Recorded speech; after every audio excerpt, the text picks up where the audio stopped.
True mates are sacred bonds that cannot be broken. That's what the moon goddess herself decreed to all werewolf kind. But when you're the one being rejected in front of the entire pack, you learn that even divine connections mean nothing against an alpha's pride.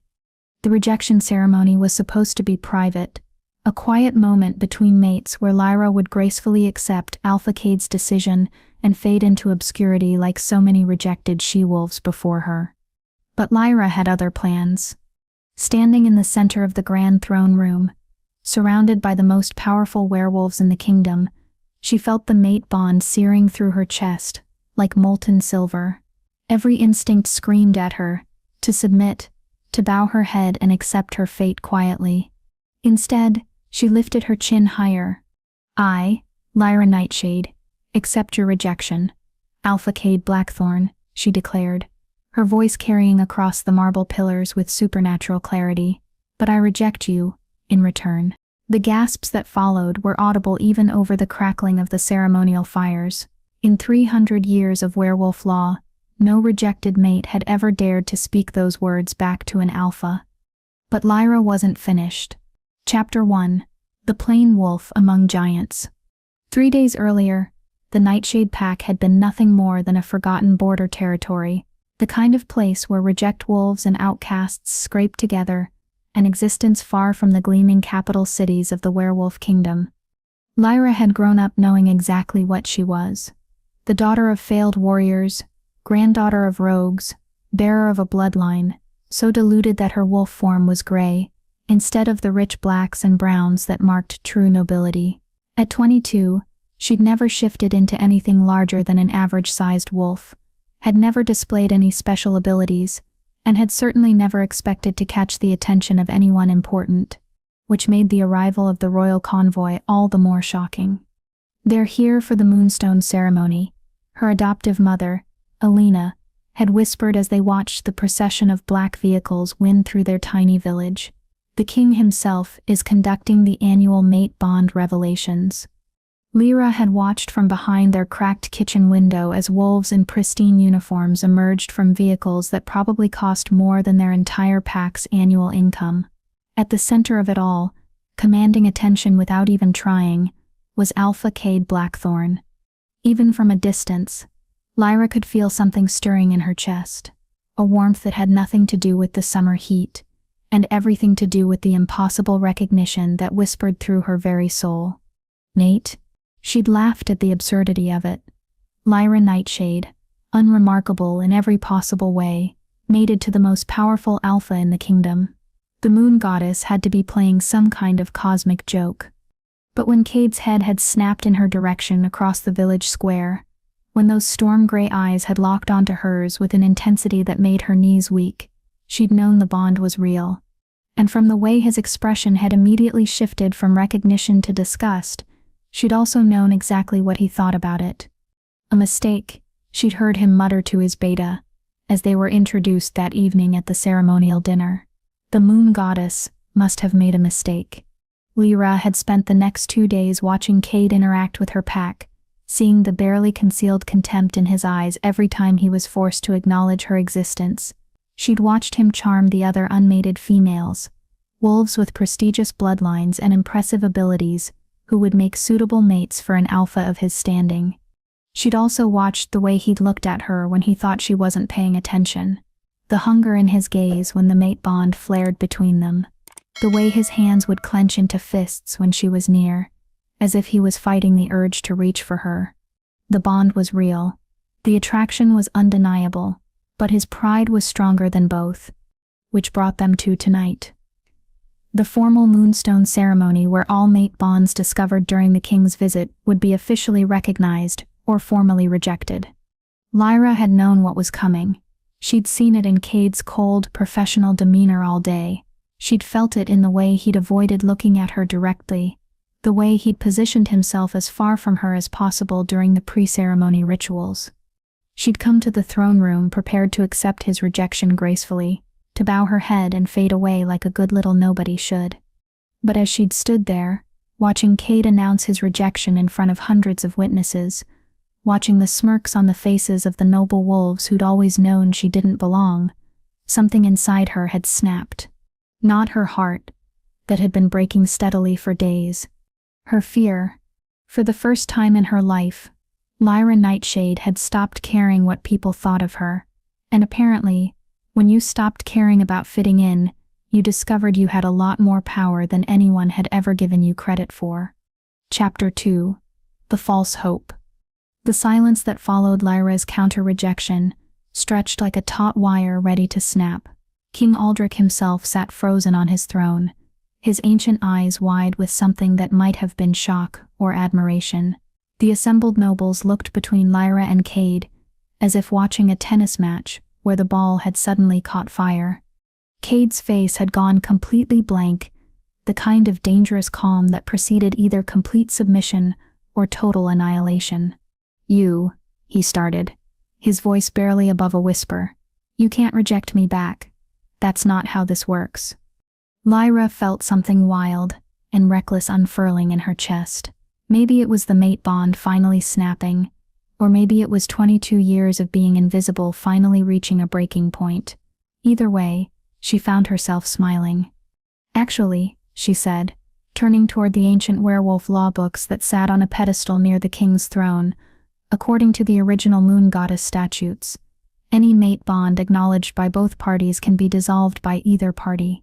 The fact that most rejected wolves choose not to reject back doesn't mean they can't. A ripple of murmurs swept through the crowd. Lyra could see several of the court scholars frantically flipping through their own copies of the law books, their expressions growing more surprised by the second.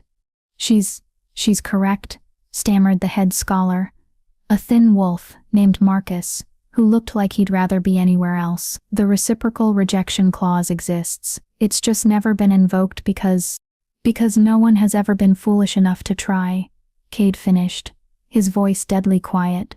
But something had shifted in the room's energy. What had started as a humiliating public rejection was now something else entirely. A legal challenge that even the king couldn't ignore. "Fascinating," King Aldrich said slowly, leaning forward in his throne. His voice carried the weight of centuries, and when he spoke, everyone listened. "In 300 years of rule, I have never witnessed a reciprocal rejection. Tell me, young Nightshade, do you understand what you've just done?" Lyra's newfound courage flickered slightly under the king's intense stare, but she forced herself to stand straighter. "I've rejected the wolf who rejected me, Your Majesty. Nothing more, nothing less." "Nothing more?" Cade stepped closer, and Lyra could feel the fury radiating off him in waves. "You've just challenged the natural order. Alphas don't get rejected by wolves like me?" Lyra finished. "You're right. Alphas don't usually get rejected by anyone, because most wolves are too afraid to use their own goddess-given rights. But I'm not most wolves." The lie came so smoothly she almost believed it herself. The truth was, she was terrified. Her heart was hammering so hard she was sure everyone in the room could hear it. But she was also angry, angrier than she'd ever been in her life. And anger, she was discovering, was a hell of a lot more useful than fear. "This is unprecedented," King Aldrich mused, and for the first time since entering the throne room, he looked genuinely entertained. "Marcus, what does the law say about reciprocal rejections?" The head scholar cleared his throat nervously. "According to the ancient texts, Your Majesty, when both parties formally reject the mate bond, it creates what's called a severed bond status. Both wolves are considered legally free to pursue other mates, with no obligation to their former bond partner." "Interesting." The king's eyes gleamed with something that made Lyra's wolf instincts prickle with warning. "And what about compensation?" "Compensation." Lyra and Cade spoke in unison. "Oh yes," King Aldrich smiled, showing teeth that were still perfectly sharp despite his advanced age. "The severed bond status requires compensation to be paid by the party who initiated the rejection sequence. Since Alpha Cade spoke first, he let the implication hang in the air. The color drained from Cade's face. "Your Majesty, surely you can't be serious. The Blackthorn Pack assets are considerable, yes." The king's smile widened, which makes this all the more intriguing. "Tell me, Miss Nightshade, Are you familiar with the traditional compensation for a severed mate bond? Lyra's mouth went dry. She'd been running on pure adrenaline and righteous anger, but she hadn't thought beyond the moment of rejecting Kade back. The idea that there might be legal consequences that benefited her, hadn't even occurred to her. No, Your Majesty. I'm not familiar with the specifics. The rejected party is entitled to claim equivalent status compensation. Marcus read from his book, his voice growing stronger as he found his footing in familiar legal territory. Meaning, if an alpha rejects a mate, and that mate reciprocally rejects, the rejected party gains the right to claim alpha status and territory equivalent to what they would have gained through the mate bond. The throne room erupted in shocked whispers. Lyra felt her knees go weak as the full implications hit her. You mean, she started. I mean, King Aldrich said, his ancient eyes twinkling with mischief, that you, Lyra Nightshade, have just legally claimed the right to your own alpha territory. Congratulations, my dear. You've just gone from rejected mate to pack leader in the span of a single conversation. The look of absolute horror on Kade's face was almost worth the heart attack she was currently having. Almost. If stories like Lyra's remind you that worth can't be destroyed by cruelty, subscribe to join others who believe hidden strength deserves recognition. Chapter 3. The Betrayal. The celebration in Lyra's heart lasted exactly 14 seconds. That's how long it took for Kade to recover from his shock, and remember that he was an alpha who had never lost a battle, political or otherwise, in his entire life. Your Majesty, Kade said, his voice smooth as silk and twice as dangerous. While I appreciate the educational value of this legal exercise, I think we're overlooking something important. King Aldrich raised an eyebrow. Oh? The reciprocal rejection law requires that both parties be of equal standing when the bond is acknowledged. Kade's smile was sharp enough to cut glass. Miss Nightshade may have been born into the Nightshade pack, but she's not actually a member anymore. Lyra's blood turned to ice. What do you mean? I mean, Kade continued, pulling a document from his jacket with theatrical flair, that 3 hours ago, your pack leader Elena Nightshade formally expelled you from the pack for conduct unbecoming of pack loyalty. The paper rustled as he unfolded it, and Lyra could see Elena's signature at the bottom even from across the room, her adoptive mother's signature, authorizing her exile. The expulsion was filed with the Royal Registry this afternoon.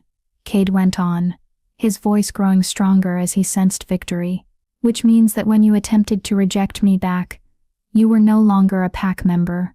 You were a rogue wolf, and rogue wolves have no legal standing to invoke reciprocal rejection rights. The throne room spun around Lyra as the full scope of the trap became clear. This hadn't been a spontaneous humiliation. This had been planned, orchestrated. Elena, the woman who had raised her, who had called her daughter for 17 years, had sold her out for political favor with the most powerful alpha in the kingdom. Elena? Lyra whispered, her voice barely audible over the renewed murmuring of the crowd. She could see her adoptive mother now, standing near the back of the throne room with tears streaming down her face, but she didn't deny it, didn't speak up to defend Lyra or claim the document was forged. She just stood there, crying silent tears that felt like knives in Lyra's chest. The expulsion is properly documented, Marcus confirmed after examining the papers, his voice heavy with something that might have been sympathy, filed at 3:47 p.m. today, with 2 witness signatures, and the official pack seal. Which means, Kade said triumphantly, that Miss Nightshade's attempted rejection holds no legal weight. She spoke as a rogue, and rogues cannot invoke mate bond law. The original rejection stands, with no compensation required. King Aldrich studied the document for a long moment, his expression unreadable. Lyra held her breath, hoping against hope that the ancient monarch might find some loophole, some technicality that could save her from this public destruction. Instead, he nodded slowly. The law is clear. Without pack standing, there can be no reciprocal rejection. His eyes found Lyra's across the room. I'm sorry, child. You played the game well, but you were outmaneuvered before it began. The defeat was crushing, but it was the betrayal that truly destroyed her, Lyra looked again at Alina, the woman who had found her as a 5-year-old orphan and promised to love her as her own daughter. The woman who had taught her to read, who had bandaged her scraped knees, who had held her through nightmares and told her she was worthy of love. The woman who had thrown her to the wolves, literally, for a chance to curry favor with Alpha Cade. Why? Lyra asked, her voice breaking on the single word. Alina finally spoke, her words barely a whisper, but carrying clearly in the silent throne room. He promised to protect the pack. Said, if I helped him avoid the political complications of rejecting his mate, he would ensure our territory remained secure. Our people would be safe. Our people, Lyra repeated hollowly. But not me. You were never really one of us, Alina said, and each word was a separate blade. Your bloodline, your strength, we all knew you'd never truly belong. This way, at least your sacrifice means something. At least the pack survives. The cruel mathematics of it was breathtaking. Trade one worthless pack member for the protection of dozens of others. From a purely practical standpoint, it was the smart play. From a human standpoint, it was the kind of betrayal that shattered souls. Lyra felt something inside her chest crack and fall away. Not her heart, which had already been broken by Cade's initial rejection, but something deeper, the part of her that had always believed that if she just tried hard enough, was good enough, quiet enough, she might eventually earn her place in the world. That part died right there on the marble floor of the throne room, in front of hundreds of witnesses, who were now looking at her with a mixture of pity and second-hand embarrassment. Well then, she said, her voice surprisingly steady for someone whose entire world had just collapsed. I suppose that settles it. She turned to face Cade, who was watching her with something that might have been satisfaction, or might have been regret. It was hard to tell, and Lyra found she no longer cared. Congratulations, Alpha, she said, with a small bow. You won. I hope it was worth the effort. She started toward the throne room doors, planning to walk out with whatever dignity she could salvage, maybe find a cliff somewhere, and contemplate whether jumping off it would be more or less painful than living with this level of humiliation. But King Aldrich's voice stopped her before she'd taken 3 steps. Miss Nightshade, the ancient monarch called, his voice carrying an odd note of anticipation. Before you go, there's something else you should know. Lyra turned back, too emotionally exhausted to feel hope or fear. The king smiled, and this time, there was something predatory in the expression. You may not be able to invoke reciprocal rejection rights as a rogue, but there is one other legal avenue available to you. Your Majesty? Marcus looked confused. The right of challenge, King Aldrich said simply. Any wolf who has been wronged by an alpha may invoke the ancient right to challenge them for dominance, win, and you gain everything they would have lost to reciprocal rejection compensation. Lose? He shrugged eloquently. Lose and you die, Cade finished, his voice tight with something that might have been worry. Precisely, the king's eyes gleamed. Tell me, Miss Nightshade, are you familiar with the right of challenge? Lyra's mouth was too dry to speak, so she just shook her head. It's quite simple, really. King Aldrich continued conversationally. Single combat. No weapons, no assistance, no mercy. The challenged party chooses the time and manner of combat, but it must take place within 7 days of the challenge being issued. Winner takes all. He leaned forward in his throne, and for the first time all evening, he looked genuinely interested in the outcome. The question is, do you have the courage to issue such a challenge, or will you walk away and live with the knowledge that you let them destroy you without a fight? The throne room held its breath. Even Elena had stopped crying, watching Lyra with wide, horrified eyes. Cade, for his part, looked like a man watching a mouse decide whether to attack a cat, confident in the outcome, but surprised by the potential audacity. Lyra looked around the room at all the faces watching her. Noble wolves, who had never known hunger or rejection, powerful alphas, who had been born into their strength, court officials, who served at the pleasure of kings, and never had to wonder if they'd have a home tomorrow. None of them understood what it was like to have nothing left to lose. But Lyra was about to show them. Chapter 4. Exile begins. I, Lyra Nightshade, invoke the right of challenge against Alpha Cade Blackthorn. The words left her mouth before her rational mind could stop them. They hung in the air like a death sentence, which realistically they probably were.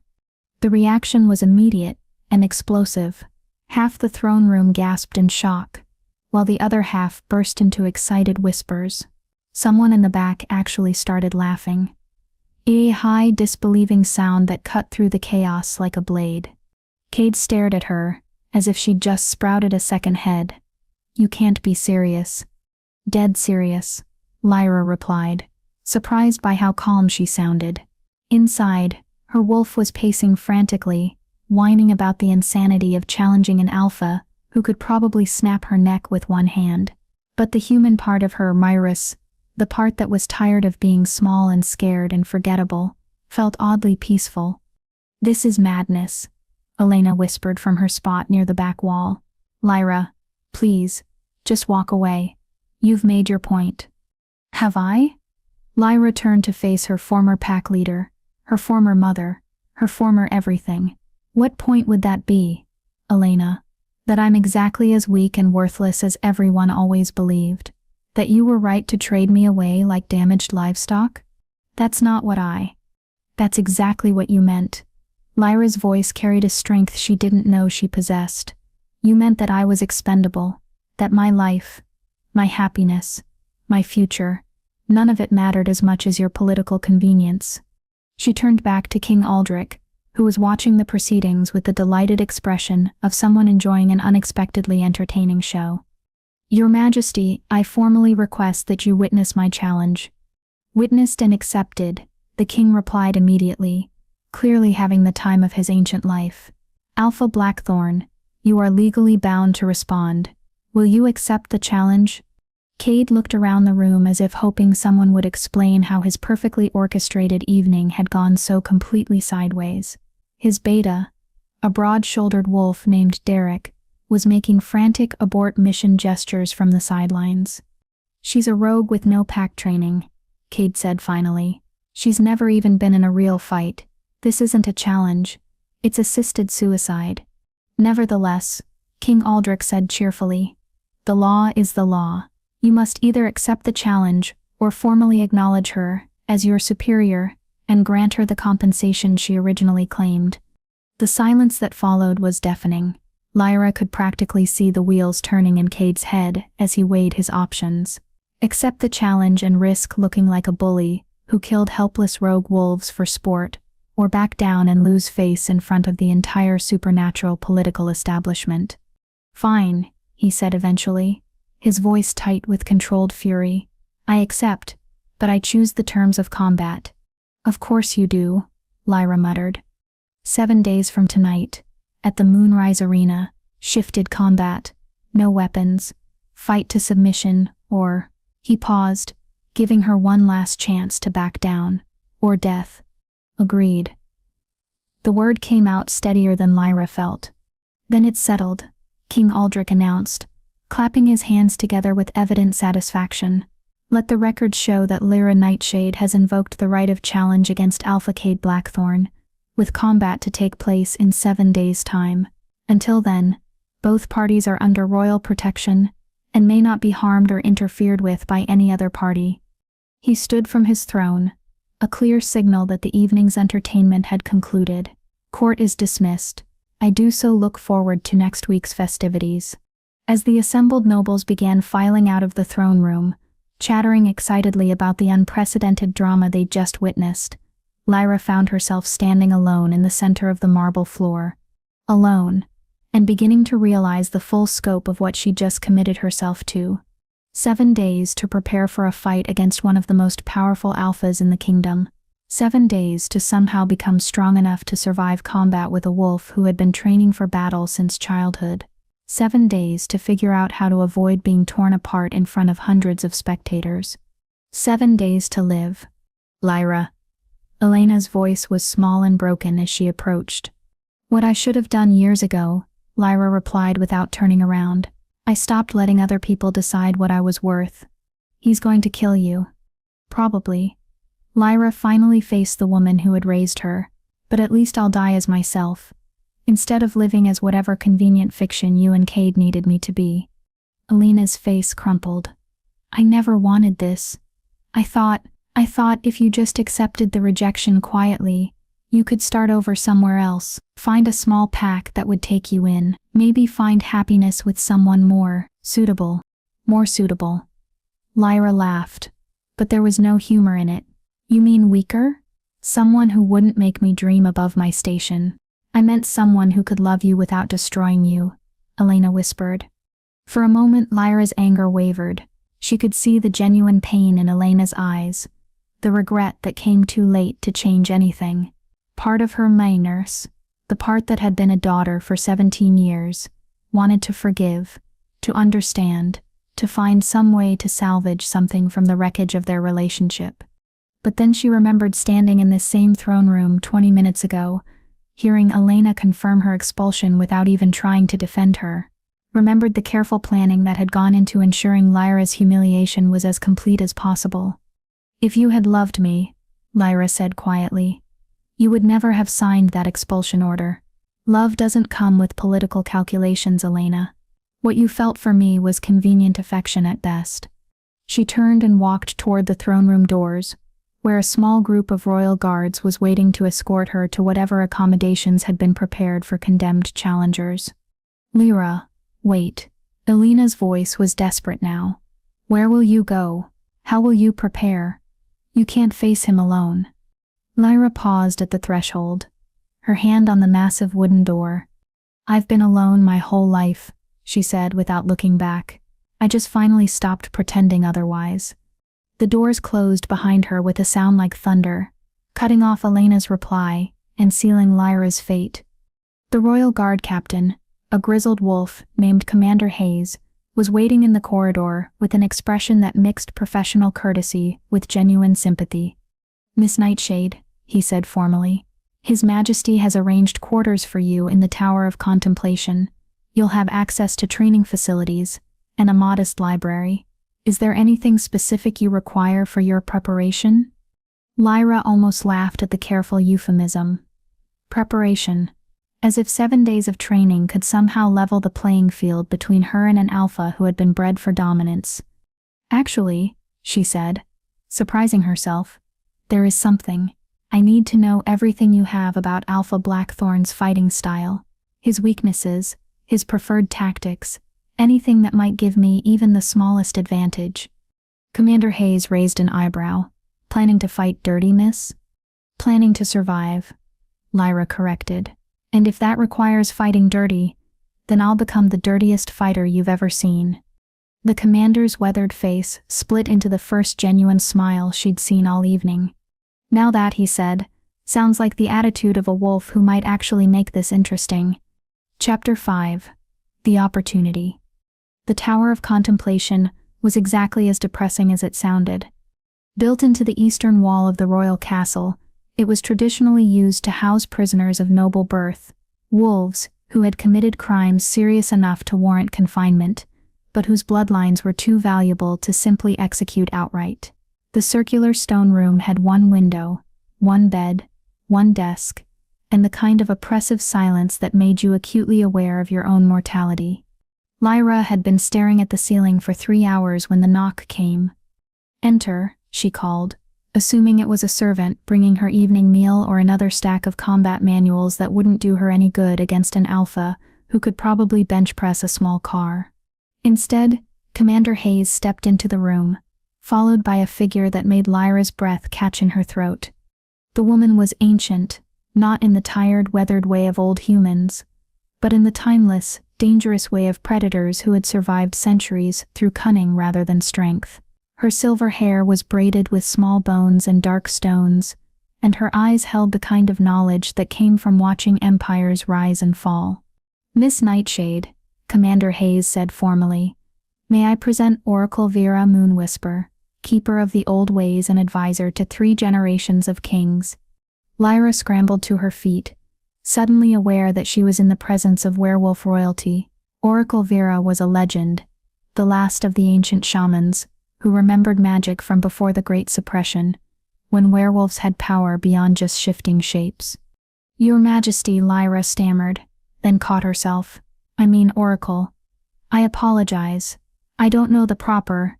Child, Oracle Vera interrupted, her voice carrying the weight of centuries. In 3 days, you're going to die unless something changes dramatically. We don't have time for proper etiquette. She moved into the room with fluid grace, settling into the single chair as if it were a throne. Commander Hayes retreated to the doorway, clearly planning to stand guard. I've come to make you an offer, the Oracle continued, one that could save your life, if you're brave enough to accept it. Lyra's heart began to race. What kind of offer? The kind that your great-grandmother would have understood. Oracle Vera's eyes glittered in the candlelight. Tell me, child, what do you know about your bloodline? Your real bloodline, not the watered-down story Elena told you about failed warriors and forgotten rogues. Lyra sat back down hard on the bed. I don't know anything about my real bloodline. Elena found me when I was 5. I don't remember anything from before then. Of course you don't. Memory suppression was part of the binding spell. The Oracle leaned forward, studying Lyra's face with uncomfortable intensity. But bindings weaken over time, especially under extreme emotional stress. Tell me, have you noticed anything unusual in the past few days? Dreams, perhaps? Flashes of scenes that feel like memories but couldn't possibly be yours. Lyra's mouth went dry. How did you? Because I cast the original binding 20 years ago, at the request of a dying woman who wanted to protect her granddaughter from enemies who would kill her for her heritage.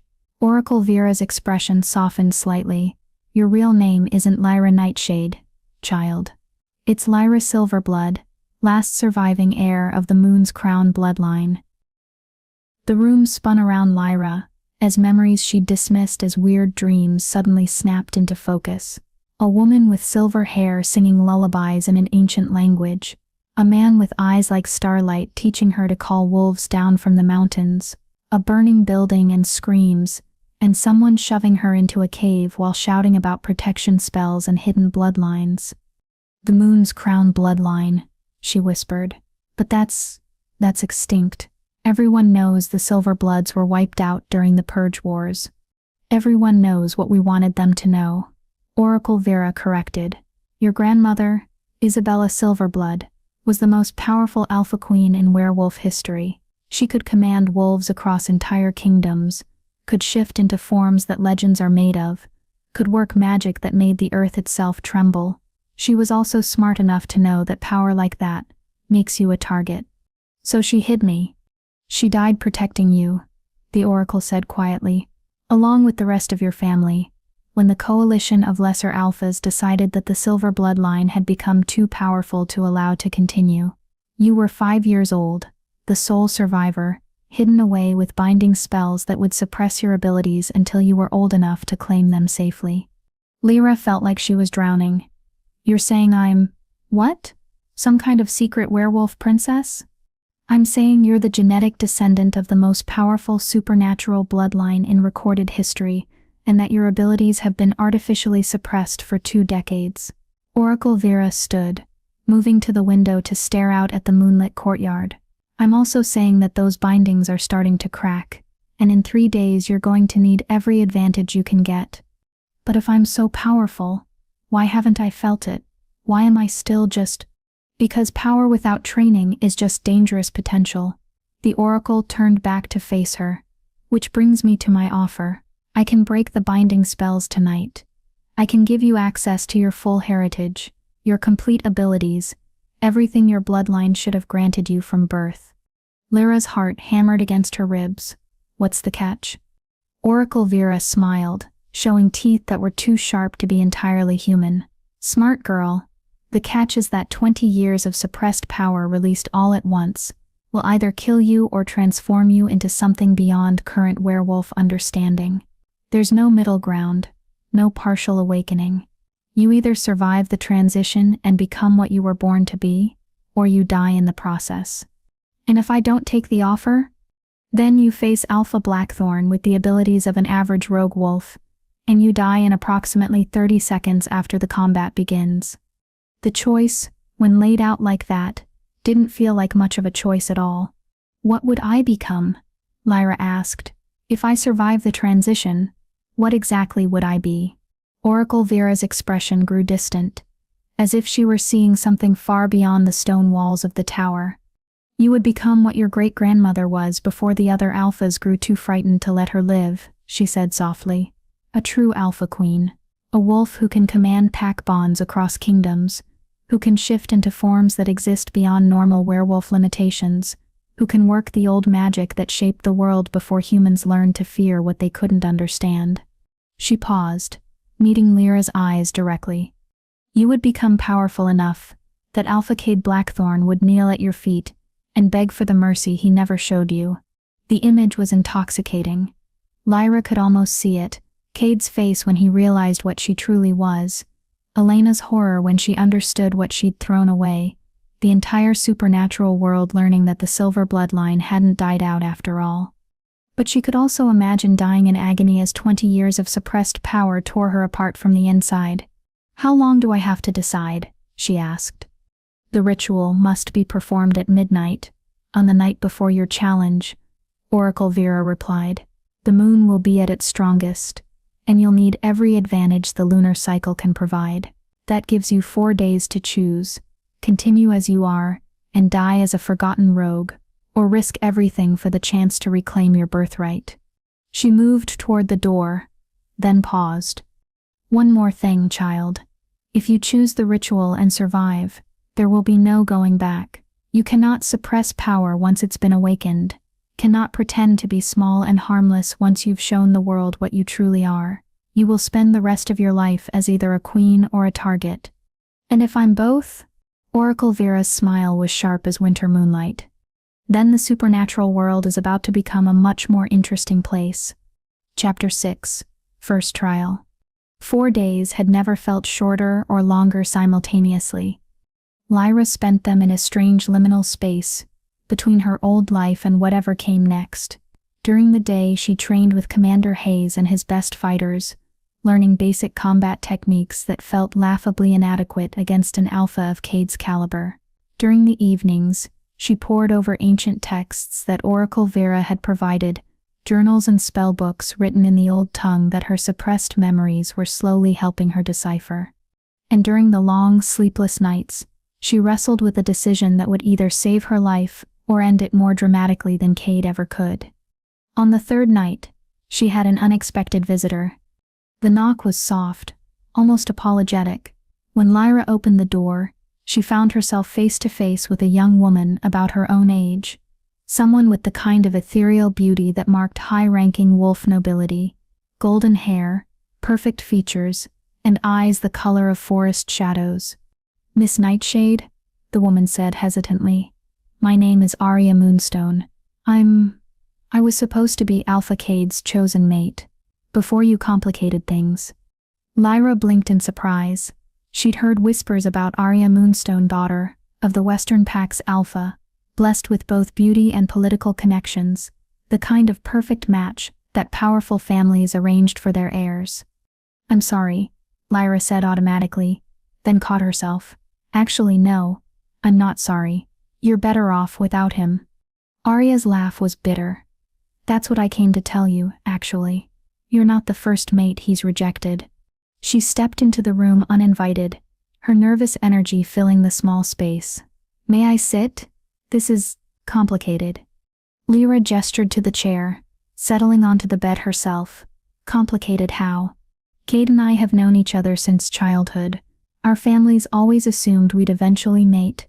Good bloodlines, compatible territories, all the usual political advantages. Arya's hands twisted in her lap. But when we both came of age, and no mate bond appeared, my father pushed for an arranged mating anyway, political alliance masquerading as romance. But Cade refused? Oh no. He was perfectly willing to go through with it, until 3 months ago, when he met his true mate during a border negotiation. Arya's expression darkened. A beautiful beta from the Southern Pax named Celeste Ravenclaw. The bond was immediate, powerful, undeniable. Lyra felt something cold settle in her stomach. What happened to her? The same thing that almost happened to you. Except she wasn't brave enough to fight back. Arya's voice was flat with suppressed anger. He rejected her publicly, claimed she wasn't suitable for an alpha of his standing. She accepted it quietly, like a good little wolf, and disappeared into exile. And then he found me. And then he found you. Arya met Lyra's eyes directly. Do you want to know the real reason he rejected you so viciously? It wasn't because you weren't good enough. It was because you were too good. The mate bond between you two was stronger than anything he'd ever experienced. Stronger even than what he felt for Celeste, and that terrified him. The room fell silent as Lyra processed this information. Everything she'd assumed about Cade's motivations, about her own unworthiness, suddenly looked different through this lens. He's afraid of genuine connection, she said slowly. He's afraid of losing control, Arya corrected. Cade has spent his entire life being told he's destined for greatness, that he'll unite the werewolf kingdoms through strategic alliances and careful political maneuvering. The idea of being genuinely vulnerable to someone, of needing them in ways he can't control or manipulate, it goes against everything he thinks he is. Lyra stood and walked to the window, staring out at the moonlit courtyard where she would either die or triumph in less than 24 hours. Why are you telling me this? She asked. Because I've spent the last 4 days watching the political fallout from your challenge, Arya said. The other alphas are nervous, not about the fight itself. Everyone assumes Cade will win easily. They're nervous about what happens after. Think about it. You've just demonstrated that rejected mates have more legal rights than anyone realized. You've shown that the old laws can be invoked by anyone brave enough to use them. Word is already spreading to other packs, other territories. Arya's voice grew more intense. There's talk of other rejected wolves coming forward, of challenges being issued against alphas who thought they were untouchable. Lyra turned back to face her visitor. You think I've started something. I think you've lit a fuse that's been waiting to explode for decades, Arya said bluntly. And I think the established power structure is about to do everything they can to snuff it out before it spreads. She stood and moved toward the door, then paused. There's something else you should know. Cade isn't planning to fight fair. Lyra's blood chilled. What do you mean? I mean, he's been meeting with a combat enhancer named Victor Shadowbane, someone who specializes in augmenting alpha abilities for important fights. Arya's expression was grim. It's not technically illegal, since the enhancers are derived from natural werewolf hormones, but it's definitely not sporting. So he gets to be supernaturally enhanced, and I get to be naturally dead. Unless you find your own advantages. Arya reached into her jacket and pulled out a small leather journal. This belonged to Celeste Ravenclaw. She left it behind when she went into exile. And I thought you might find it useful. Lyra took the journal, feeling the weight of secrets in its worn leather binding. What's in it? Everything she learned about Cade during their brief time together. His fighting style, his weaknesses, his fears. Arya smiled grimly. Turns out rejected mates make very thorough intelligence gatherers. She moved toward the door again, then stopped one final time. Lyra, whatever you're planning for tomorrow night, whatever advantages you think you might have, be careful. The political implications of you actually winning are staggering. There are wolves who would rather see you dead than see the power structure change. Are you one of them? Arya's smile was sharp as a blade. Honey, I've spent my entire life being told my only value was as breeding stock for powerful alphas. If you can tear down that system and rebuild it into something better, you have my full support. After she left, Lyra sat on her bed with Celeste's journal in her lap, afraid to open it. Part of her didn't want to know Cade's secrets, didn't want to understand him better than she already did. It was easier to hate someone when they remained a mystery. But easier wasn't going to keep her alive tomorrow night. She opened the journal and began to read. Day 1. Met my mate today, Alpha Cade Blackthorn of the Northern Territories. The bond hit like lightning. I've never felt anything so intense. He seemed equally affected, but there was something in his eyes. Fear? Why would an alpha fear his own mate? Day 3. Cade keeps avoiding being alone with me. When we are together, He's charming but distant, like he's playing a role instead of being himself. I catch him watching me sometimes, and the hunger in his gaze makes my wolf purr, but then he looks away and becomes cold again. Day 7. I think I understand now. He's not afraid of me. He's afraid of how much he wants me. Afraid of how the mate bond makes him feel out of control. He told me tonight that alphas can't afford to show weakness, can't afford to need anyone more than they need him. Day 12. He's going to reject me. I can see it in the way he's pulling back, the way he talks about political necessities and appropriate matches. Part of me wants to fight for what we have, but I'm tired of begging for scraps of affection from someone who sees love as a weakness. Lyra closed the journal, her hand shaking slightly. She'd expected tactical information about fighting techniques or physical vulnerabilities. Instead, she'd found something much more dangerous. Understanding. Cade wasn't just a cruel alpha who enjoyed destroying lesser wolves. He was a man so terrified of vulnerability that he'd rather destroy his own happiness than risk being genuinely known by someone. The question was, would that knowledge help her survive tomorrow night, or would it get her killed by making her hesitate at a crucial moment? Outside her window, the moon was waxing toward full, and Oracle Vera's midnight deadline was approaching fast. If you're rooting for Lyra to survive what's coming next, hit subscribe if you haven't, because the next 24 hours will determine whether justice wins or power crushes another innocent soul. Chapter 7. Second Trial. Midnight came with the sound of footsteps on stone. Lyra had been awake for hours, staring at the full moon through her narrow window and wrestling with the decision that would define the rest of her life. Oracle Vera's offer sat like a weight in her chest. Risk everything for power, or face Cade with nothing but determination and die within minutes. When the ancient werewolf entered her cell, she moved with the fluid grace of someone who had never doubted her place in the world. "Have you decided, child?" Oracle Vera asked without preamble. Lyra took a deep breath. "I have questions first." "Of course you do. Ask them quickly. The moon's power peaks in less than an hour, and we'll need every moment if you choose the ritual. If I survive the awakening, what exactly will I become? You said I'd be like my great-grandmother, but what does that actually mean in practical terms?"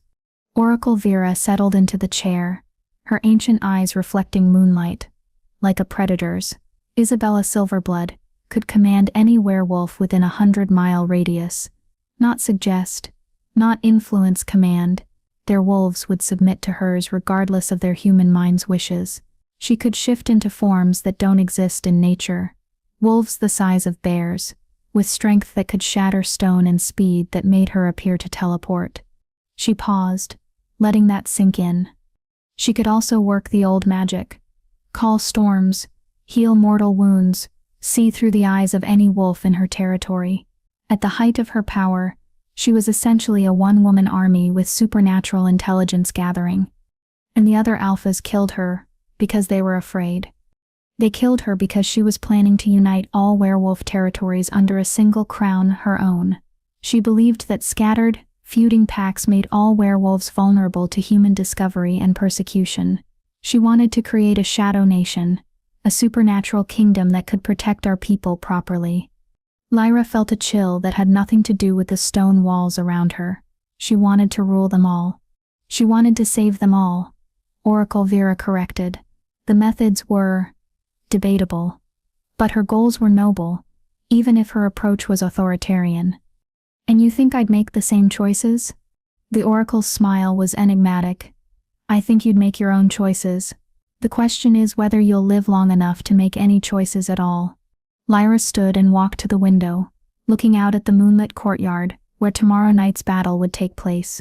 She could see workers already setting up the combat arena, a circular space marked with ancient symbols, surrounded by tiered seating for the hundreds of spectators who would come to watch her die. "There's something else," she said quietly. "I've been having dreams, not the suppressed memories you mentioned, new dreams. Dreams where I'm standing in that arena, and I'm different, stronger, but also angry, angrier than I've ever been in my life." "Power amplifies what's already inside you," Oracle Vera said carefully. If you're carrying rage, awakening your abilities will make that rage proportionally stronger as well. What if I can't control it? What if I become something worse than the alphas who destroyed my family? The question hung in the air between them, like a sword ready to fall. Oracle Vera was quiet for a long moment, studying Lyra with the intensity of someone seeing all the way through to her soul. "Do you know what your great-grandmother's greatest strength was?" she asked finally. "Her power?" "Her doubt." The oracle stood and moved to stand beside Lyra at the window. Isabella questioned every decision, agonized over every choice, constantly worried that she was becoming the very thing she'd set out to fight against. It was that doubt, that constant self-examination, that kept her human even when she wielded godlike power. She placed a weathered hand on Lyra's shoulder. "The fact that you're afraid of becoming a monster is the best evidence I have that you won't become one. Monsters don't worry about their own monstrosity." Lyra closed her eyes, feeling the weight of generations pressing down on her shoulders. Her family's legacy, her people's survival, her own desperate need to prove that she was worth more than the world had told her. "If I do this," she said slowly, "and if I survive both the awakening and the fight, what happens next? Do I just go home? Pretend to be normal?" "Child," Oracle Vera laughed, a sound like silver bells in a winter storm. "If you survive tomorrow night, as a fully awakened silver blood, normal will never be an option again. Every alpha in the kingdom will either want to serve you or destroy you. Every rejected wolf will look to you as either salvation or false hope. Every human government will add you to their supernatural threat assessment lists. You're not exactly selling this. I'm being honest about the cost." The oracle's expression grew serious. "Power always comes with a price. The question is whether you're willing to pay it to save your own life, and possibly change the world in the process." Lyra thought about Elena, crying silent tears as she signed away Lyra's life for political convenience. About Cade, so terrified of genuine connection that he'd rather destroy his own mate than risk being vulnerable. About Celeste Ravenclaw, and countless other wolves who'd been cast aside by a system that treated them as disposable. About the workers in the courtyard below, setting up an arena where she was expected to die quietly and let the status quo continue unchanged. "There's one more thing I need to know," she said. "The ritual. What are the actual odds of survival?" Oracle Vera was quiet for so long that Lyra began to think she wouldn't answer. "Historically," the ancient werewolf said finally, "about 1 in 4, but those statistics include wolves who attempted the awakening ritual without proper bloodline heritage, without emotional catalyst, without desperate need driving them forward. And with all those factors, your odds improve to perhaps 1 in 3. Lyra felt her stomach drop. 67% chance of death just from the ritual itself, before I even face Cade. Yes, but 100% chance of death if you face him without it. The mathematics were brutal but clear. Die almost certainly trying to become powerful enough to survive, or die absolutely certainly as the wolf she currently was. She turned away from the window and met Oracle Vera's ancient gaze directly. "What do I need to do?" The oracle's smile was proud and terrified in equal measure. "Are you certain? Once we begin, there's no turning back. Either you'll emerge as one of the most powerful supernatural beings on the planet, or you'll die in more agony than any wolf should ever experience." "I'm certain." "Then we begin now. Remove your clothes. The ritual requires direct contact between your skin and the moonlight." As Lyra undressed, Oracle Vera began pulling items from a leather bag that seemed to contain far more than its size should allow. Crystalline vials filled with silver liquid, carved bones that looked ancient beyond measure, a knife with a blade that seemed to drink light rather than reflect it. "The process has 3 stages," the oracle explained as she arranged the items in a precise pattern around the small room. "First, I'll break the binding spells that have suppressed your abilities since childhood. This will feel like your skin is being torn away from the inside." "Lovely." "Second, your true wolf will emerge for the first time. This may involve physical transformation beyond normal shifting. Your great-grandmother's wolf form was unique. This stage typically causes loss of consciousness from the pain. And the third stage? Oracle Vera paused in her preparations, meeting Lyra's eyes with something that might have been compassion. The third stage is when your human consciousness merges with your awakened abilities. If your mind can't handle the power, if the rage or pain or sheer overwhelming sensation breaks your sanity, she shrugged eloquently. I go mad. You go mad, and I'll be forced to kill you before you can hurt innocent people. Lyra nodded, surprised by how calm she felt. Maybe she was already going mad, and the ritual would just make it official. One last question, she said.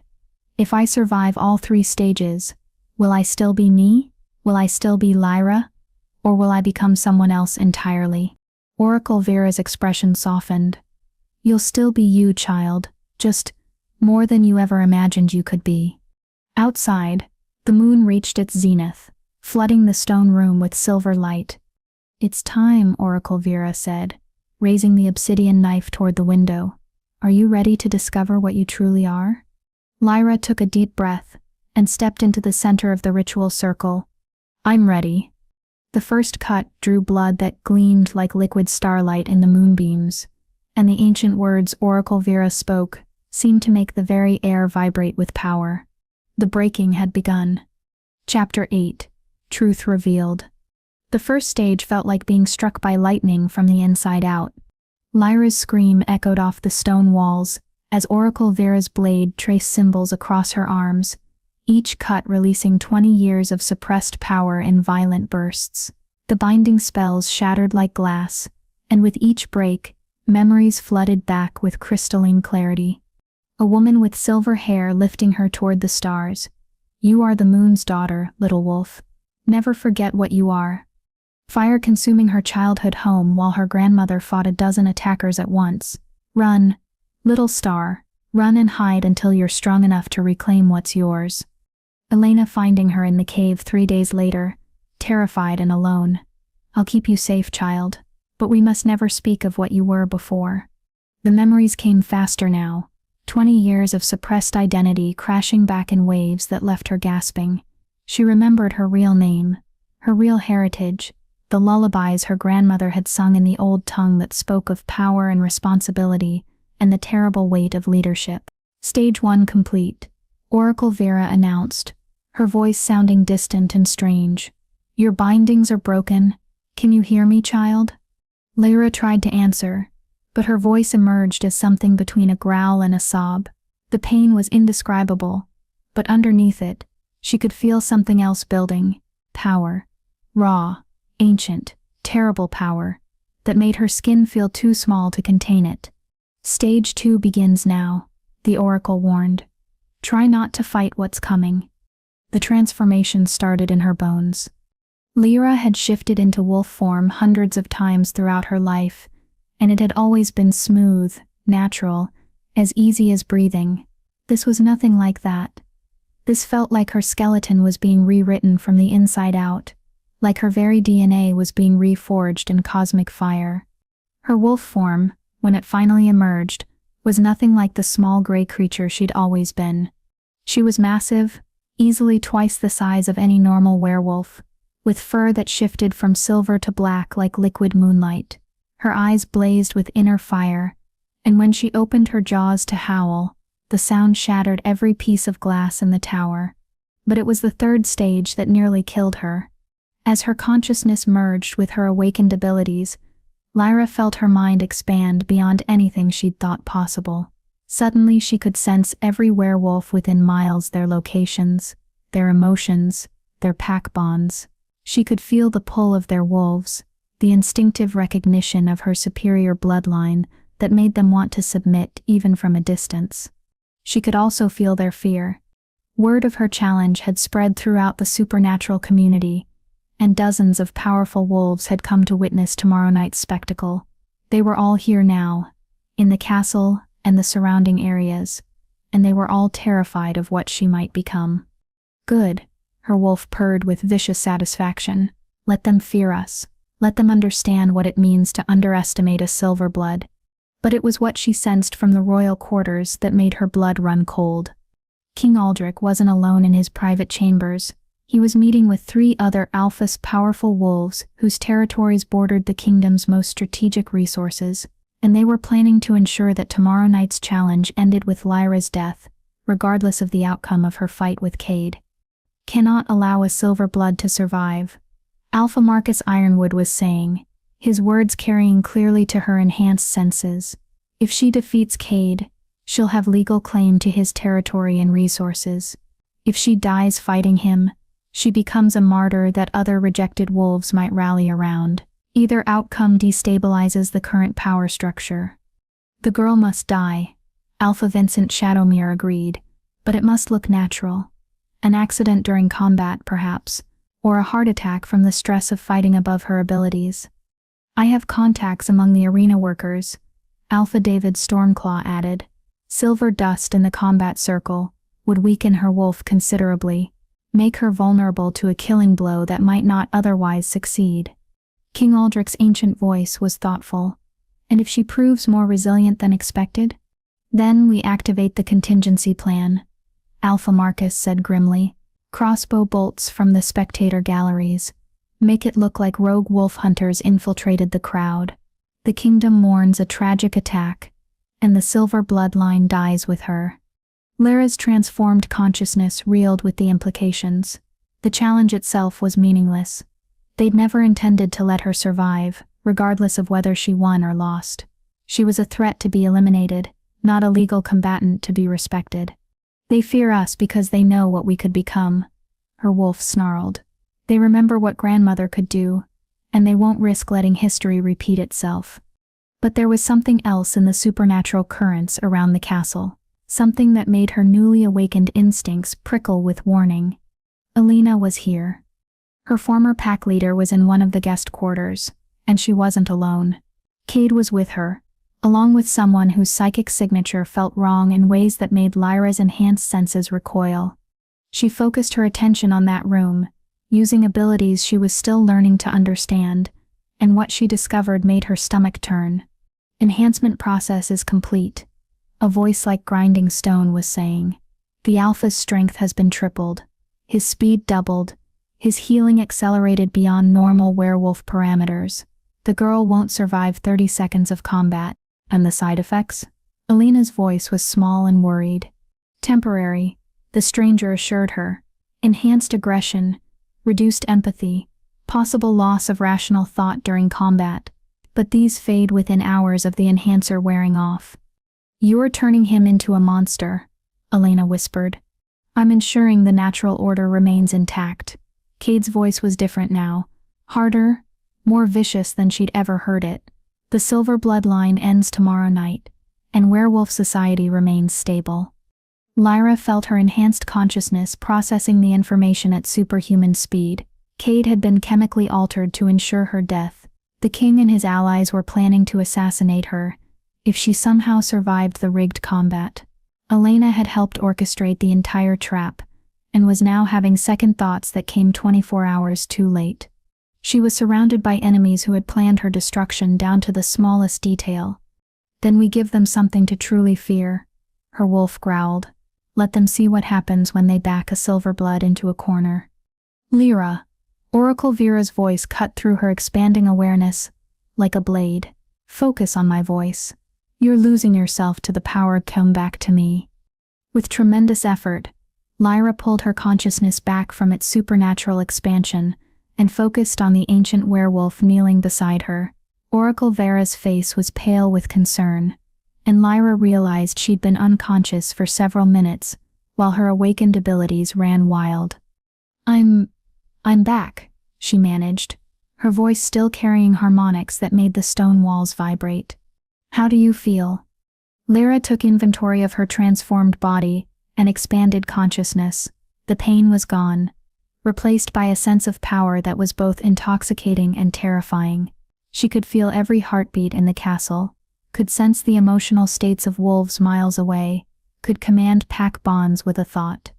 She had become exactly what her great-grandmother had been, a supernatural apex predator with abilities that transcended normal werewolf limitations.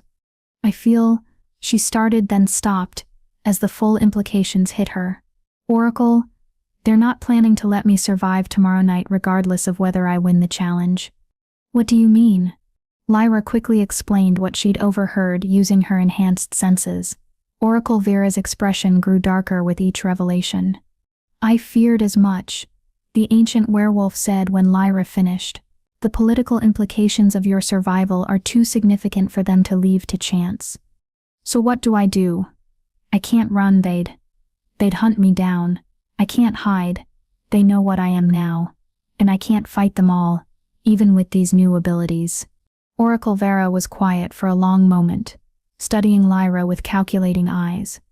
There is one option, she said finally, but it's risky beyond measure, and it will change everything.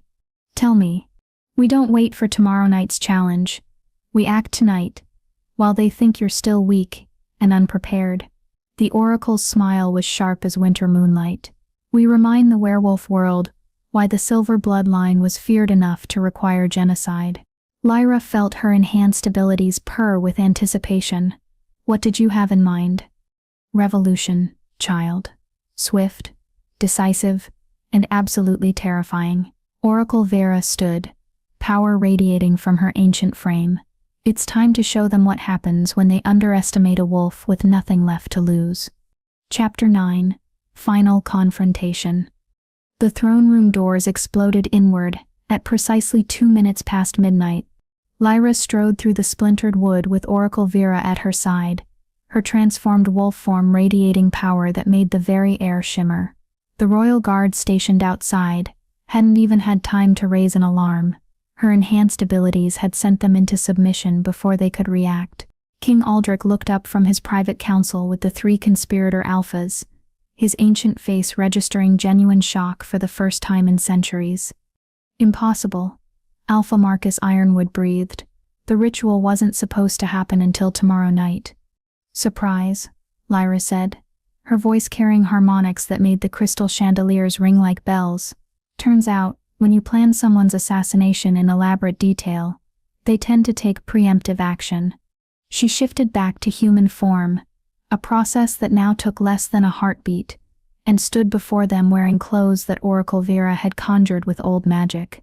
Her silver hair fell past her shoulders in waves that seemed to capture and hold moonlight, and her eyes blazed with power that made even the king flinch. Lyra Silverblood, King Aldrich said slowly, using her true name for the first time. You've made a terrible mistake, coming here. Have I? Lyra stepped further into the room, her enhanced senses monitoring every wolf in the castle, because from where I'm standing, the only mistake was trusting that you'd honor the laws you claim to uphold. She turned her gaze to each of the conspirator alphas in turn. Silver Dust in the combat circle. Alpha Stormclaw. Really? I expected more creativity from someone of your reputation. Alpha David went pale. You couldn't possibly know. I know everything that happens within 100 miles of me, Lyra interrupted. Every conversation, every heartbeat, every desperate plan to ensure I don't survive long enough to become a threat to your comfortable little power structure. She focused on Alpha Marcus next, crossbow bolts from the galleries, dressed as rogue hunters to provide plausible deniability. Tell me, did it ever occur to you that maybe, just maybe, if you need to assassinate someone to maintain your power, you don't deserve that power in the first place? This is treason, Alpha Vincent Shadowmere snarled, starting to shift. You dare threaten us in the king's own. Lyra's power lashed out like a whip, and suddenly Vincent was frozen mid-transformation, his wolf caught between forms in what looked like agonizing suspension. I'm not threatening you, she said softly. I'm giving you information about what happens next. You can choose to listen, or you can choose to test whether I'm bluffing about my abilities, but I promise you, my great-grandmother could command any wolf within her range. I inherited that ability, along with several others you've probably forgotten about. She released Vincent, who collapsed to the floor gasping. The other alphas took several steps back. Your Majesty, Oracle Vera spoke for the first time, her ancient voice carrying the weight of centuries. The silver bloodline was eliminated because Isabella wanted to unite all werewolf territories under a single crown. The conspiracy succeeded because you sanctioned it.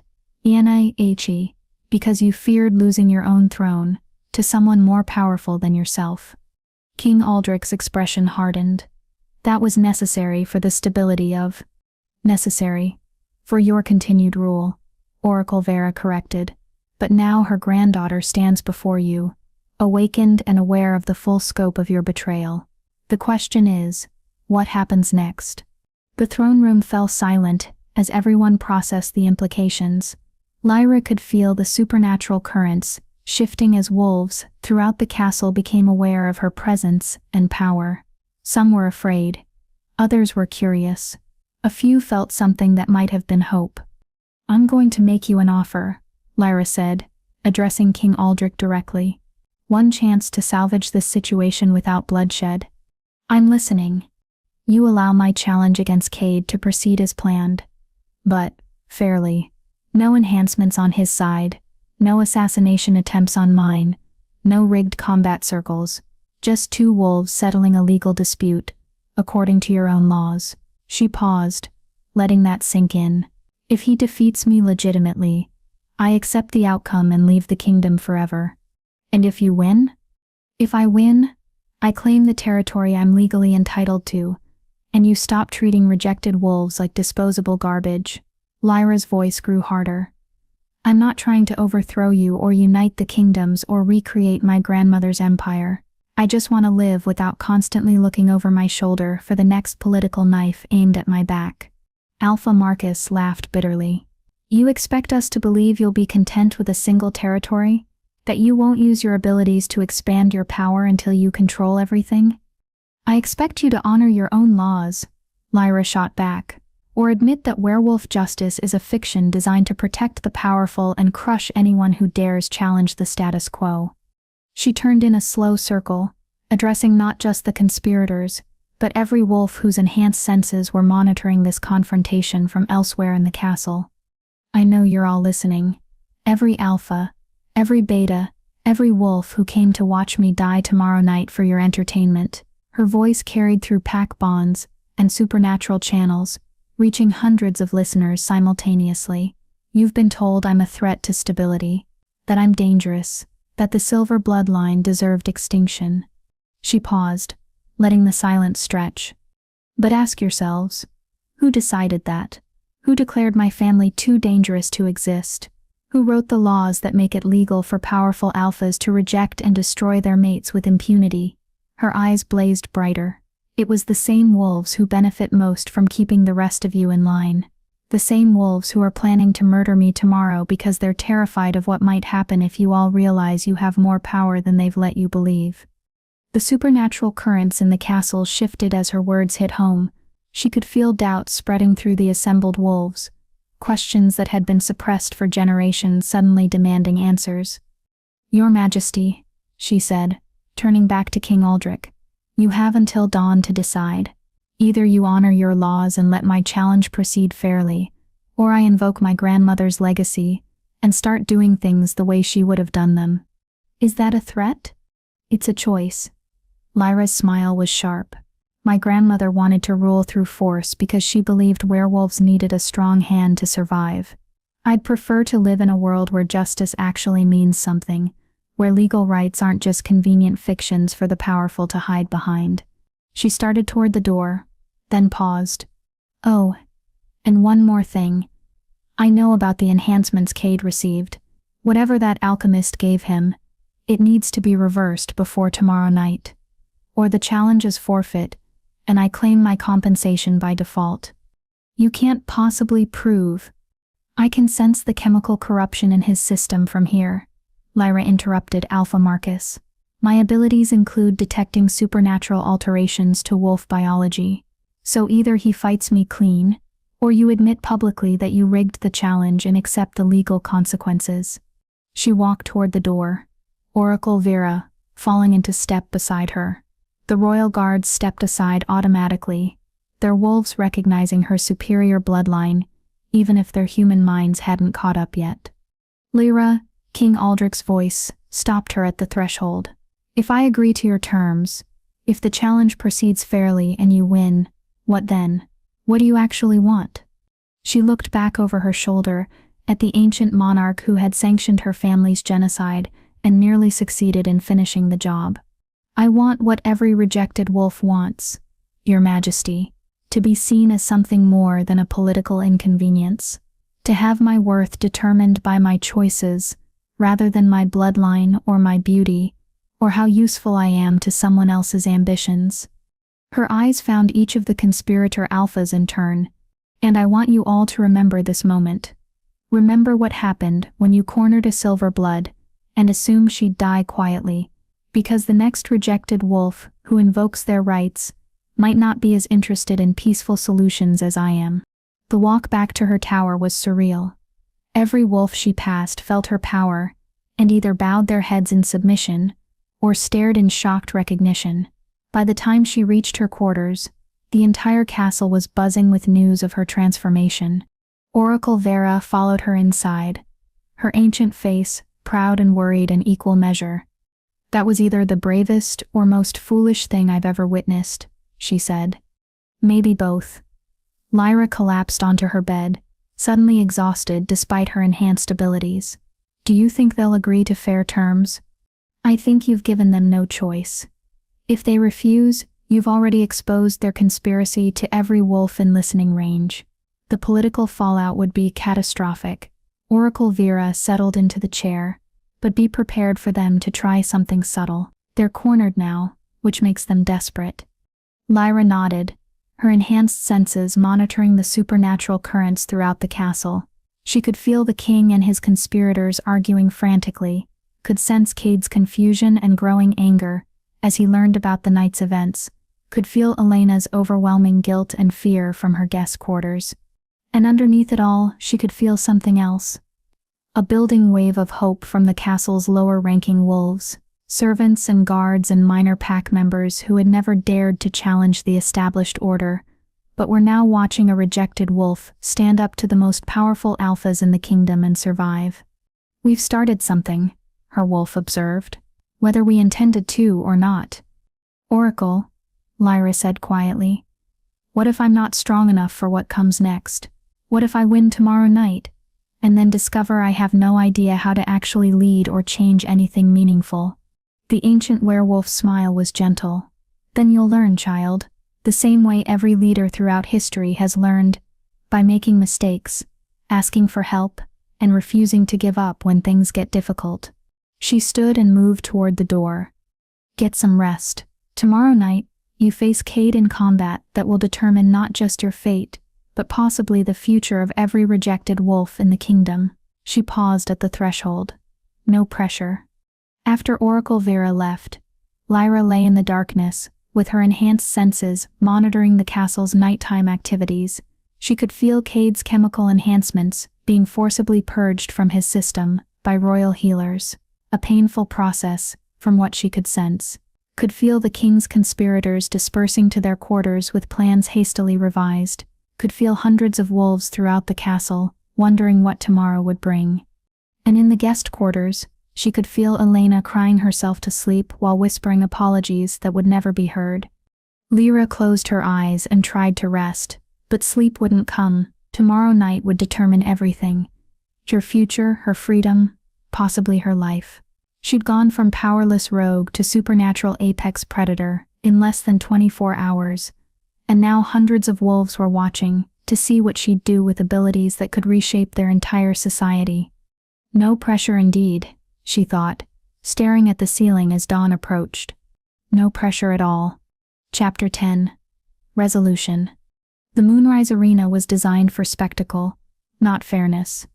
Lyra stood in the center of the ancient combat circle as thousands of werewolves filled the surrounding tiers, their voices creating a wall of sound that would have been overwhelming before her transformation. Now her enhanced senses filtered the noise into individual conversations, letting her hear everything from excited betting on her survival time to whispered speculation about whether the Silverblood rumors were true. The moon hung full and heavy overhead, its light turning the white marble arena into something ethereal and deadly. Across the circle, Cade emerged from the Alpha's entrance to thunderous applause. Even purged of his chemical enhancements, he was magnificent, tall and powerful, moving with the predatory grace of someone who had never lost a fight in his life. His storm-gray eyes locked onto hers, and for a moment, the mate bond flared between them like lightning. She could feel his confusion, his anger, his reluctant admiration for what she'd become, and underneath it all, buried so deep he probably didn't recognize it himself. King Aldrich stood in the royal box, his ancient voice magically amplified to carry across the arena. "We gather tonight to witness a legal challenge under the old laws," he announced. "Lyra Silverblood, last heir of the Moon's Crown bloodline, has invoked the right of challenge against Alpha Cade Blackthorn of the Northern Territories. The terms are clear: single combat in shifted form, no weapons, no assistance. Victory goes to submission, death, or surrender." He paused, his eyes finding Lyra's across the distance. "Let it be known that this challenge proceeds under royal witness, with no interference from external parties. The outcome will be honored by all, regardless of personal preferences or political implications." The warning was clear. The conspirators had been told to stand down, at least for tonight. "Combatants, prepare yourselves," King Aldrich commanded. "On my signal, you may begin." Lyra shifted into her transformed wolf form, feeling power ripple through her enhanced body. She was massive now, nearly twice Cade's size even in his alpha form, with silver-black fur that seemed to drink moonlight, and eyes that blazed with inner fire. The crowd gasped at the sight. This was no ordinary wolf. This was something out of legend, a creature that belonged in ancient stories about the moon goddess herself. Cade shifted as well, his own wolf form impressive, but suddenly seeming almost small in comparison. His black fur bristled with aggression, but she could sense his uncertainty. This wasn't the easy kill he'd been promised when he agreed to the challenge. This was something else entirely. "Begin," King Aldrich's voice cracked like a whip. Cade lunged immediately, moving with the speed and precision of extensive combat training. He aimed for her throat, a killing blow designed to end the fight in seconds. Lyra's enhanced reflexes made him seem to move in slow motion. She sidestepped easily, using her greater size to knock him off balance with a casual swipe of one massive paw. Cade tumbled across the marble, recovered with impressive agility, and came at her again. This time she caught him mid-leap, her jaws closing around his shoulder with enough force to make him yelp in pain. But she didn't crush, not yet. Instead, she threw him across the arena like a rag doll. The crowd's excited cheering faltered into confused murmurs. This wasn't a fight, it was a demonstration of overwhelming superiority. Cade struggled to his feet, blood matting his fur where her teeth had punctured his shoulder. His eyes were wild now, the careful strategy of a trained fighter, giving way to desperate survival instinct. "He's afraid," her wolf observed. "Good. Let him feel what we felt when he rejected us in front of the world." But as Cade circled warily, looking for an opening that didn't exist, Lyra felt something unexpected. Pity. She remembered Celeste's journal, the entries describing a man so terrified of vulnerability that he'd rather destroy his own happiness than risk being truly known. She remembered Oracle Vera's words about power amplifying what was already inside, and realized that what she felt wasn't murderous rage or revenge lust. It was disappointment that someone with so much potential had chosen fear over growth, that an alpha, who could have been great, had settled for being merely powerful, that her mate, the wolf the moon goddess herself had chosen for her, would rather kill her than face his own emotional cowardice. Cade lunged again, and this time Lyra didn't dodge. She let him tackle her, let his jaws close on her neck in what would have been a killing bite against any ordinary wolf. But her transformed body was far from ordinary. His teeth couldn't penetrate her enhanced hide. She felt the pressure but no pain, and the shocked confusion radiating from him was almost comical. "This is what you rejected," she projected through the pack bonds, knowing he could hear her even in wolf form. "This power, this heritage, this connection, you threw it all away because you were too afraid to be vulnerable." She threw him off with minimal effort, rising to her full height, so the entire arena could see the massive silver-blood wolf in all her terrifying glory. "I could kill you right now," she continued. "End this in seconds and claim everything you tried to deny me. Your territory, your resources, your pack." Cade struggled to his feet, his wolf form battered and bloodied, but instead of attacking again, he did something that shocked everyone watching. He bowed his head in submission. The arena erupted in chaos. Alphas didn't submit, especially not to rejected mates, especially not in public challenges with thousands of witnesses. But there was Cade, the most powerful alpha in the Northern Territories, offering his throat to a wolf he'd tried to destroy less than a week ago. "Why?" Lyra demanded through their bond connection. She felt his response, raw with emotions he'd spent a lifetime suppressing. "Because you were right. About all of it. I was so afraid of needing you that I convinced myself you weren't worth having. But standing here, seeing what you've become, despite everything I did to break you..." He lifted his head slightly, meeting her blazing eyes. "I don't deserve your mercy, but I'm asking for it anyway." Lyra stood frozen, torn between the satisfying simplicity of revenge and the complicated messiness of grace. Her wolf wanted blood, wanted to make him pay for every moment of humiliation and pain. But her human heart remembered Celeste's journal entries, remembered that Cade was as much a victim of the system as she was, just in a different way. He'd been taught that vulnerability was weakness, that genuine connection was dangerous, that an alpha's worth was measured in power rather than compassion. She could kill him and prove that the strong survive by crushing the weak, or she could spare him and prove that strength included choosing mercy when you had every right to choose violence. "Get up," she commanded through their bond. "This fight is over, but you're not dead yet." Cade rose slowly, his wolf form trembling with a mixture of relief and shame. Lyra shifted back to human form, standing naked in the moonlight with power radiating from every inch of her transformed body. Oracle Vera was already moving toward her with clothes, but Lyra's voice carried across the silent arena before she could cover herself.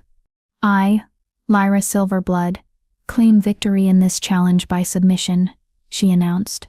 "As is my right, under the old laws, I claim compensation equivalent to what I would have gained through the mate bond." She paused, letting the legal implications sink in for everyone watching. "However, I'm also invoking my right to negotiate the specific terms of that compensation with the defeated party. Rather than claiming Cade's territory outright, I propose an alternative arrangement." King Aldrich leaned forward in his royal box, clearly fascinated by this unexpected development. "The Northern Territories will be split," Lyra continued. "Cade retains control of the primary regions and his existing pack, but the borderlands, the territories where rejected wolves and rogues currently struggle to survive, those become mine. I establish a new pack for wolves who have been cast aside by the current system, a place where your worth isn't determined by your bloodline or your political connections, but by your choices and your character." The arena erupted in shocked whispers. She was essentially creating a sanctuary for the supernatural society's unwanted, and doing it with the legal authority that came from defeating an alpha in challenge. "Furthermore," she said, raising her voice over the commotion, "any alpha who rejects a true mate from this day forward must offer equivalent compensation directly to the rejected party. No more quiet disappearances, no more convenient exiles, no more wolves being thrown away because they're politically inconvenient." She turned to face King Aldrich directly. "These terms are my official claim for compensation. I trust you'll honor them as you promised to honor the outcome of this challenge." The ancient monarch was silent for a long moment, his calculating eyes studying her with new appreciation. "The terms are unusual," he said finally, "but legal under the old laws. Very well, Lyra Silverblood, your claim is recognized. The borderlands of the Northern Territories are hereby granted to you as sovereign territory, with full rights to establish pack law as you see fit." He stood from his throne, and his next words carried the weight of royal decree. "Let it be known throughout all werewolf territories that the Silver bloodline has returned, And let it also be known that the laws regarding mate bonds and rejection have been revised to include mandatory compensation. Any alpha who violates these terms will answer to the crown. The crowd's reaction was mixed. Excitement from the lower-ranking wolves, concern from the established alphas, and something like hope from those who had experienced rejection themselves. Lyra pulled on the clothes Oracle Vera provided, feeling the weight of thousands of eyes watching her every move. She'd come to this arena expecting to die, and instead, she'd created something that might actually change werewolf society for the better. Not bad for a rejected rogue. Her wolf purred with satisfaction. Cade shifted back to human form, looking smaller and more vulnerable than she'd ever seen him. He approached slowly, keeping his head bowed in a gesture of continued submission. "Lyra," he said quietly, his voice rough with emotion. "I know I don't deserve to ask this, but the mate bond, is there any chance?" She felt the connection between them, still present despite everything that had happened. The moon goddess's gift hadn't been destroyed by rejection or violence. It was still there, waiting to see what they'd choose to do with it. "The bond exists," she said carefully, "but bonds require trust, Katie. And right now, I don't trust you not to reject me again, the moment it becomes politically convenient." His face crumpled with genuine pain. "I understand."